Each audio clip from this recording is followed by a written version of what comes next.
In honor of Superman, today I'm giving you my 5 favorite versions of the Man of Steel. I think my number 1 is going to shock you. David Corenswet really is the wild card here. He has the potential to go up or down this list, but I thought he did a great job of embodying the Superman that most people wanted to see. Hope, truth, optimism, a smile on his face, but also this childlike wonder to him that's really enamoring, and I fully believe he's going to continue to grow into someone that could eventually work his way up.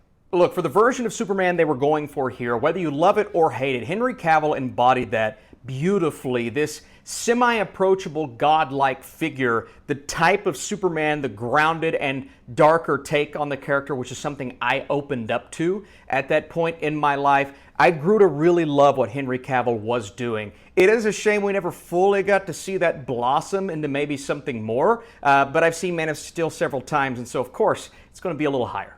Like I said, this is ranking my favorite on-screen versions of Superman. If we were doing an embodiment of Superman list or someone that stands out as the best live-action version, yeah, it would be Christopher Reeve. This is everything anyone has ever wanted Superman to be on the big screen. And I think the big thing here that allows him to stand out, not only does he embody the Man of Steel, but he works really well as Clark Kent, and you can physically see that transformation on screen, and more importantly, buy that with the guy like this. As much as I don't like the sequels following Superman 2, those first 2 movies, he's incredible. Really, all 4 movies, he's doing a great job.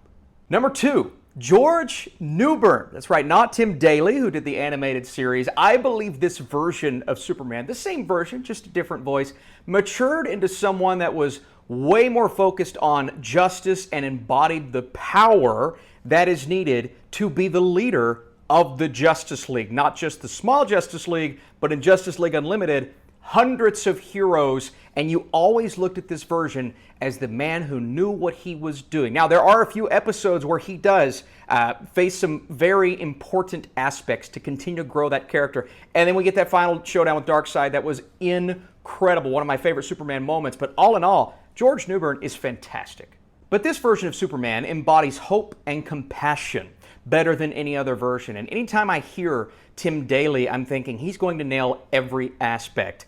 Not only an amazing, commanding Superman, not quite on the level of George Newbern, but more approachable in that way. But my God, man, he is such a good Clark Kent. Both sides of the coin, he is masterful. And I believe he's slowly approaching what Newbern does in terms of power, but you believe this man or this animated character can fly. And that voice is my all-time favorite.